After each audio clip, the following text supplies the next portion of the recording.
本当に一回なんかふとした時に涙ボロボロボロって出た時あった。サイコチャンネル。サワディーカー。サワディーカ最高のサキンチョと。ー、メリサです。今日は私たち本帰国済みなんですけども、本帰国2人組が話せる内容、こういうことやっとけばよかったとか、日本に帰ってからこういうところギャップがあったってことをお話しできればと思います。ちなみに私は本帰国は2025年の3月、約3年ちょっとタイにいました。私は2025年の5月に帰国して、トータル私は2年半ぐらいですね、タイに住んでました。まだ帰国して今何日目ぐらい？まだ1ヶ月経ってないです。ほやほや。3週間ぐらい。そんだけほやほや。いろいろ感じることありそうやね。早速行きたいと思います。はい。はい、じゃあまず一つ目。日本とタイの生活のギャップがあったかってとこなんですけど、メイサちゃんどう？まだ1ヶ月しか経ってないんで、もうほやほやの感想になるんですけど、外国人めちゃめちゃ増えた。わかる。この2年で。街行くと絶対このエリアは中国語が聞こえるとか、このエリアはスペイン語が聞こえるとか、意外とその英語圏だけじゃない国の人たちが多くって、なんかまだバンコクにいる感覚になりましたね。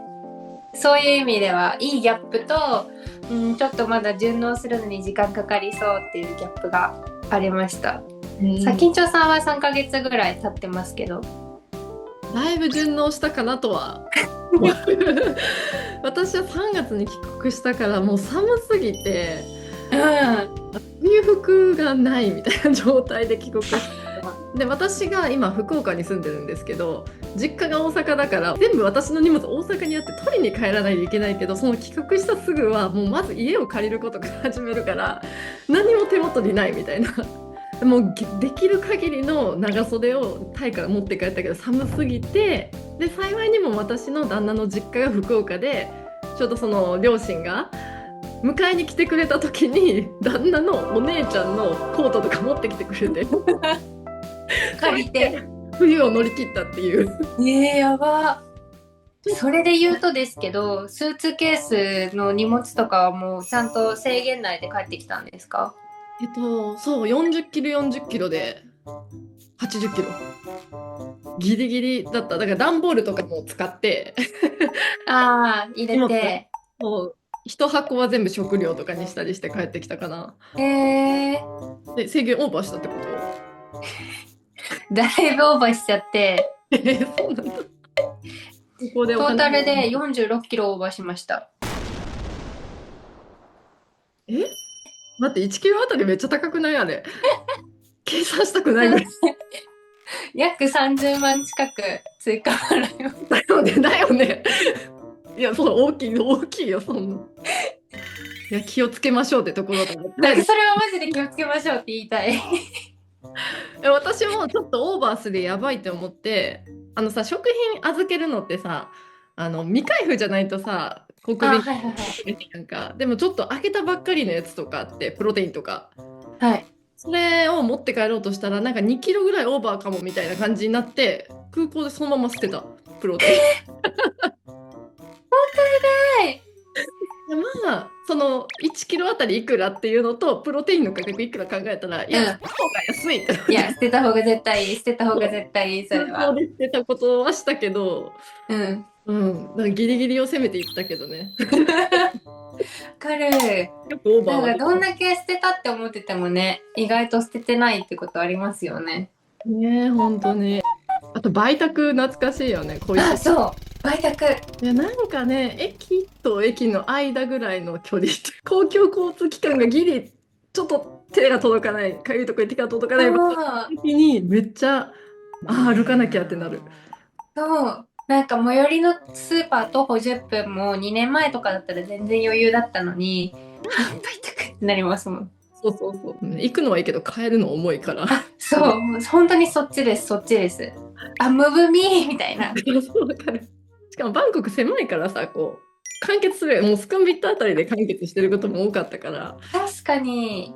なんか電車に乗ってわざわざなんか中心地まで行くっていうのもすごく久々で新鮮だったかな、私うんは。うんうん、そうですね。そんな感じかな。バイトクはでもそうだよね。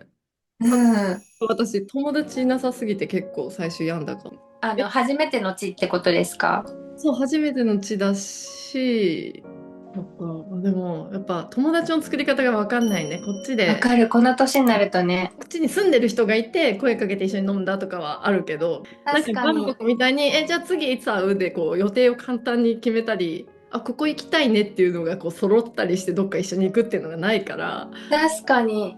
なんかあくまでバンコクはそうなんか期間限定じゃないですけど、限られた時間で限られたエリアで会える人が決まってるから出かけやすかったですよね。って思う時にポポポポンって浮かぶ人がいたけど、今確かに確かないに。から、ああ、一人で行くかみたいな。最初2週間ぐらいさすがにバタバタしたけど、3週間目、4週間目ぐらいで私結構病んで、あ、急に落ち着いちゃってから。本当に一回なんかふとした時に涙ボロボロボロって出た時あった。寂しい。やばいやばいみたいな。そう、旦那がめっちゃ心配して、どうするキャンプ行くみたいな。そうどっか行くみたいな感じになったことあったけど。そうだったんですね。いやでもそういう悩み持つ人多そだってその必ずしも行く前と同じエリアに帰れるとはう。限うん、確かに。るし、そのエリアがそもそも自分の地元ではない人も結構いると思うから、やっぱそういう人はいるだろうね。みんなどうやって乗り越えてるんだろうね。ね、どうやって乗り越えてるんだろう。コメントで教えてほしいですね。確かに。なんか働くのを探し始めて、もう思考をそっちに切り替えたからちょっとマシになったんだけど、それぞれ悩みあるけど言える人もいなくて、時間がみんな解決してるのかな。ああ、そうなのかな。まあでもストレス発散法を見つけるしかないんじゃないですか。ジム行くとか、わかる。ジムめっちゃ好きや。ヨガ行くとか。でもさ、ヨガもさ、ジムは市のジムとかさ、行けばいいかなと思うんだけどさ、ヨガとかさ、ピラティスとか高ってならなかった？めっちゃ思いました。選抜オーバーやみたいな。お金の話で申し訳ないけど、やっぱり駐在期間の方が世帯年収も高いから、そのお金に関する考え方はやっぱこっち帰ってくると、ちょっと節約しなきゃなって気持ちになって、いや、選抜は出せないっていう。確かに。逆にね、タイにいる間にやれるジムは行っとくべきだと思う。そう、ムエタイとかピラティスとか、なんか習い事とかね、うん。料理教室とかもあるけど、そういうのも絶対タイの方が安いだろうし。そうなんですよ。絶対やっといた方がいいトピック。ああ、そうね、やっといた方がいいね。他なんかある？やっといた方があ、帰る前にやっていた方がいいこと？前に。でも興味あったら絶対体験行くべきだなって思ったのが一つと、あと私矯正をやろうかなと思ったタイミングで本帰国決まっちゃったから、2年もあったのにやらなかったのがすっごい一番後悔してることで、あと単発で行くんだったら旅行ですね。旅行とかタイ衣装着てどっかワットアルン行くとかやっとけばよかったなーって。意外とやり残したことはあるんよね。意外とあります。私はもっと断捨離して日本に帰ってくるべきだったなって。なんか自分自身でもその段ボールの箱数的にそんな多い方じゃないとは言われていて、で自分も結構もう捨てた、もう物もだいぶいろんなその売ったし、業者とかにも自分の中では断捨離したつもりやったけど、どうしても特に賃貸に住んでる人こそやっぱりタイの家より日本の家の方が狭くなることが多いかなと思ってて、で収納スペースもその分やっぱり狭くなる。そうだから家具系はこっちでもし捨てようとなるとどうしてもお金がかかることも多いから、できるだけお金になる範囲で売ってくればよかったなって思うことはいっぱいある。一番もっとやっとけばよかったって私は思ったポイントかな。思わなかった？まだ船便が届いてないんですよ。20箱だよ今から。でも20箱の中に実はダイニングテーブルが入ってて、もうテーブル持ってったってこと？チャットチャックで買いました。そういうこと。今ないの？ダイニングテーブル。ないです。どこでご飯食べてるの？段ボールの上とかやめてよ。テレビ台とかあるじゃないですか、テレビ置きの。そこにね。ダイニングテーブルみたいな。そうそうそう。そうだよね。船便来るまで結構我慢だよね。そうなんです。意外と日本に置いてきたものも多かったなっていうのを帰ってから気づいて。そう。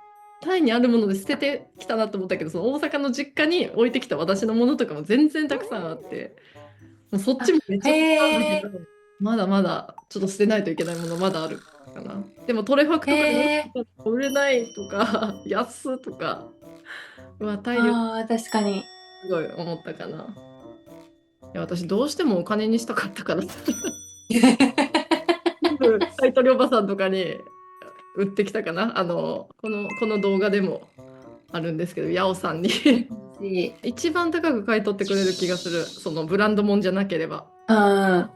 交渉力というか気持ち必要だけど。ちょっと先んちょさんテレビ電話つなげていただいて。出張先んちょ。タイフェスには行った。久々にタイ語が聞こえて満足して帰ってきた。シュンカー。レオコーとかめっちゃ久々に聞いたいね。1本300円とか。やば。あれ買ってはないだから。まあでもタイに行った時に思ってましたよね。日本のやつがこれ500円みたいな。同じ現象だよね。タイで日本同じ現象食べるのであればそんぐらいするんだなみたいな。タイパンツ1000円。そう、もっとありがたみを感じますね。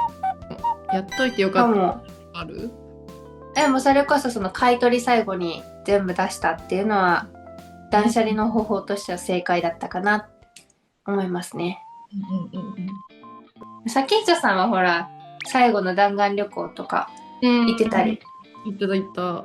私は結構どちらかというとベリサちゃんのやっとおけばよかったことがやっといてよかったことに近いかなと思ってて、任期が分かってて、あと半年前ぐらいの時から会社からほのめかされてたから、やばい、やっとかなきゃで、半年前ぐらいからもうリストを作れたのが大きかったかな。確かにめっちゃありがたいですね。絶対行かなきゃいけない、行っといた方がいいみたいなところはもう行き切った気がしてて、で食べたいもんもずっと食べてたし美容も私結構やりだして肌とかも綺麗になれたし、矯正もそれなんならやったし、なんか結構やったかなみたいな。それこそタイで安いとされて脱毛もシミ取りもアートメイクも、ほぼなんかやっとけばいいみたいなことで上がっていくところはやったかなと思って、後悔はあんまりないかもしれない。特に美容系とかはそのスケジュールとかもあるから、例えばシミ取りだとあと1週間は例えば日に当たれないとか、アートメイクもやって1ヶ月後にもう1回行かないといけないとか、だから少しずつ本帰国があと1年2年かなって思う人は早めにシミ取り始める、アートメイクをスタートする、矯正も歯並びが気になる方はもうすぐ行く美容だったり、その旅行であったり、食べるとか、そう経験系対象来たりとか、最低限の経験はできるだけやって日本に来たから、そこはやっぱり写真とか見返してもいい思い出だったなと思うし、確かに、そういう意味ではその国にいるからこそできることをやっとくっていうのは大事ですよね。大事だね。だからタラウトの買い物とかもそう。確かに安いもんはタイで買った方がいいものも本当買うべきだね。消費物はね買っていいかなと思います。わかる。一応さ、自分のタイの口座あるじゃん。なんか余裕あるかなと思ってたら、帰る前本当残り1000バーツくらいで国出たもんよくギリギリまで生きたなみたいな数万バーツあったのに口座に1,2 ヶ月で、最後の 1,2 ヶ月でもう消費ラッシュだいぶ食ってますねだいぶ化粧品とかも含めて物もめっちゃ買ったから、ちょっと待って、後悔はしてない今度ムーガタ鍋でキャンプしようと思ってるんだ。買ったんですか？鍋買った。タイで買うとめっちゃ安くて、日本だと5000円6000円するからびっくりして、ムーガタ好きすぎて。で、私がよくめちゃくちゃ通ってたムーガタ屋さん、ノンカイチムチムってところめっちゃ好きで、もう最終日にもうそこに夜ご飯食べに行ったんだけど、もう店員さんにこのスープの作り方教えてくれって言って教えてもらったんですか？そうもう通訳でこのスープの作り方って聞いたら最初みたいな感じだったけど、なんか違う人呼んできてくれてでもみたいな感じだった。これだけみたいな感じだったから、で教えてくれるんだみたいなそうそうそう。へー。それを今もう材料としてスープはあるから、今度キャンプ行った時に外に念願のできるかどうかを確かめてみるっていう今度感想待ってますね。そう、そんな感じですよね。やってよかったこと、経験が一番。リスト化が大事だなって思います。ね、そのリストだって友達に送ったもん、バーってリスト。なんかやりたいことある、これ一緒にやってくれるものあるって言って、私これとこれ行きたい。天才。いや、私すごい聞かれました、お友達に。タイ人の友達とかにも、やり残したことない？大丈夫？みたいな。へー。思いつかなくて。わかる。いる時は思いつかないよね。帰ってから思い出す。そうだから帰った人とか、そのブログ書いてらっしゃる方とかのを見て、あ、確かにこれやってなかったなって。次違う国に駐在してついていくことになったらやりきりたいよねまあでも総じて後悔はないかな。楽しかったなっていう。あと遊びに行ける距離だし。もうすぐに行けるっちゃ、タイだとすぐに行こうと思えば行けるし、まだ友達もいたりしてね、行きやすいとこもあるしかな。そんな感じで本帰国後も思うこともいろいろあると思うんですけど、もし帰国が決まってる方がいらっしゃったり、そろそろかなっていう方は準備でやりたいことリスト化しておくとか、私たちも買い取りの動画上げたりしてるので、そういうのもぜひ参考にしてみていただけたらいいかなと思います。はい、では、今回の動画いかがでしたでしょうか。いいなと思ったらいいねボタンとチャンネル登録よろしくお願いします。バイバイ。